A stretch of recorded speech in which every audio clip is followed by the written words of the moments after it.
السلام علیکم۔ الحمد للہ وکفى وسلام علی عباده الذین اصطفى، اما بعد۔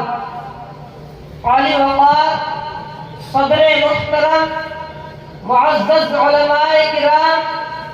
واجب الاحترام، بزرگان ملت اسلامیہ، آج کی اس پررونق محفل میں موضوع خطابت ہے شاعر مشرق ڈاکٹر علامہ اقبال رحمۃ اللہ علیہ کا مشہور و معروف شاعر۔ باطل سے دبنے والے آسمان نہیں ہم، باطل سے دبنے والے آسمان نہیں ہم، 100 بار کر چکا ہے تو انتہا ہمارا۔ سامعین بزم، تاریخ شاہد ہے کہ اس دنیائے رنگ و بو میں نہ جانے کتنی قومیں اور نہ جانے کتنی تہذیبوں نے جنم لیا، اور اس روئے زمین پر نہ جانے کتنے جبابرہ، نماردہ اور فراعنہ نے اس باغ آدم کو ظلم و جور کی بھٹی میں سلگایا، جس کے بارے میں دنیا کو یہ یقین ہو چلا تھا کہ ان کا ظلم لازوال اور ان کی ترقی تا قیامت رہے گی، لیکن خالق کے ارض و سما نے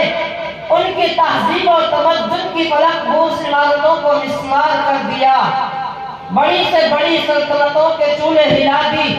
ایمان کے شیدائیوں کو، توحید کے علم برداروں کو، عدل و انصاف کے پاسبانوں کو،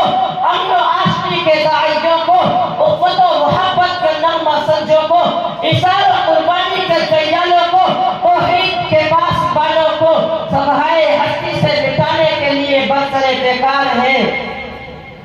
حضرات، میں ان ظالموں اور جابروں سے صاف صاف لفظوں میں کہہ دینا چاہتا ہوں کہ تم لوگوں نے ہماری خاموشی کو بزدلی سمجھ لیا، تو اے مسلمانوں کے خون کے پیاسوں،